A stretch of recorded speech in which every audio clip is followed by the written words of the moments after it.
And now there's a little bit of cohesion. There's a good link up there. Opportunity for a try from very close quarters. They can't quite get there. Van der Merwe leaves it for Van der Vault. If they can move this quickly and directly, they might just get in on the outside. That's a lovely handoff. And on the outside goes Mark Bennett. And he gets the Edinburgh try. Like Edinburgh, I was at one point saying they're turning a very strong positive into a sloppy play, and again they were under all sorts of pressure from the Munster forwards. The Munster forwards won't be happy how their backline defended ultimately. A one-on-one stiff arm missed tackle. They'll be disappointed with that relatively soft try to concede in the end.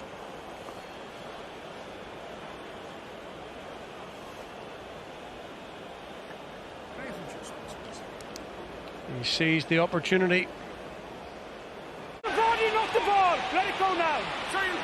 So upright and so strong in those situations. McInally busting through a couple of tackles. Lockman and Healy couldn't stop the hooker, and they might get in here from WP now.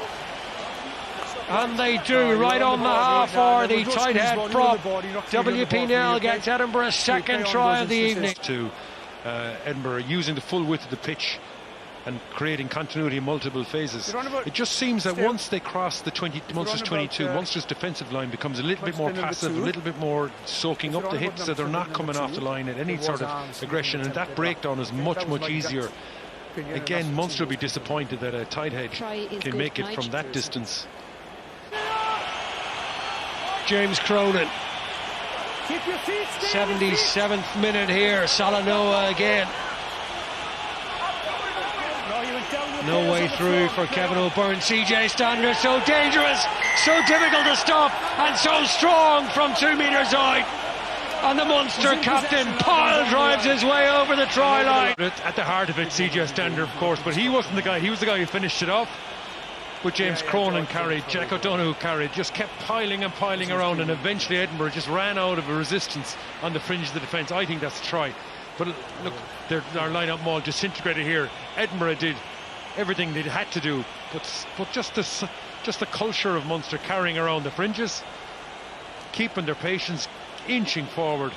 And who would you like but CJ Stander to be at the very end of it, just as you needed that last bit of control and that bit of power to get over the line.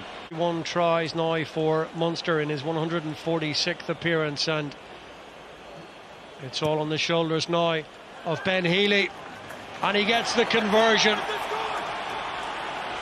Nigel Owens right in there. They cannot afford anything. Healy, and it is fitting that he will kick the ball off the park, and listen to the noise from the Munster players. They have found a way to win this in the dying embers of the game through the boot of Healy.